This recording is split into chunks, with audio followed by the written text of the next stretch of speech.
পৃথিবীর সবচেয়ে বিশাল দুটো ওয়াটার স্ট্রাকচারের এই সিনেম্যাটিক ইঞ্জিনিয়ারিং এক্সপ্লেনারে আপনাদের স্বাগতম।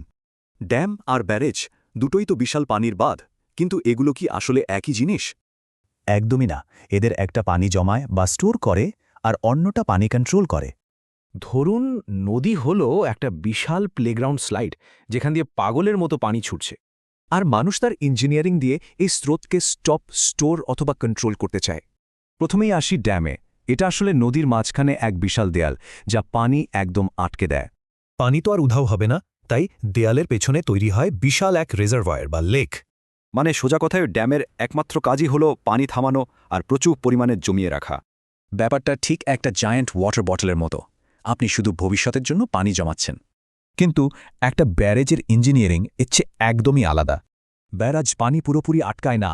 এখানে থাকে অসংখ্য বিশাল গেট, যেগুলো ওঠানো বা নামানো যায়। এই গেটগুলো ব্যবহার করে ব্যারেজ খুব নিখুঁতভাবে পানির ফ্লো কন্ট্রোল করে। ভাবুন তো, আপনার বাসার ওয়াটার ট্যাপের কথা। ঠিক এভাবেই ব্যারেজও নদীর পানি কমায় বা বাড়ায়।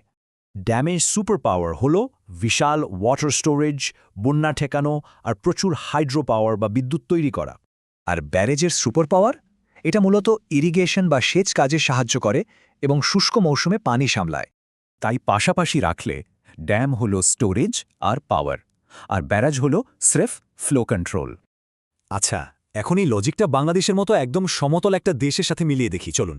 বাংলাদেশ ভীষণ ফ্ল্যাট, তাই এখানে বিশাল ড্যাম বানানোর চেয়ে ব্যারাজ বানানোই সবচেয়ে বেশি প্র্যাকটিক্যাল। যেমন ধরুন তিস্তা ব্যারাজ, পাহাড়ি রিজার্ভয়ার বানানো তো এখানে অসম্ভব, তাই ব্যারাজই কৃষকের মাঠে পানি দেয়। তাহলে আজকের এই জটিল ইঞ্জিনিয়ারিংয়ের একদম সহজ সামারি কি দাঁড়ালো? ডিজাইন করা হয়েছে মূলত পানি জমিয়ে রাখার জন্য, আর ব্যারেজ বানানো হয়েছে নদীর প্রবাহ নিখুঁতভাবে নিয়ন্ত্রণ করার জন্য। এমন আরও সিনেম্যাটিক ইঞ্জিনিয়ারিং এক্সপ্লেনারের জন্য ইনসাইট হাইওয়ে চোখ রাখুন। ভবিষ্যতে আমাদের নদী বাঁচাতে কোনটা বেশি দরকার?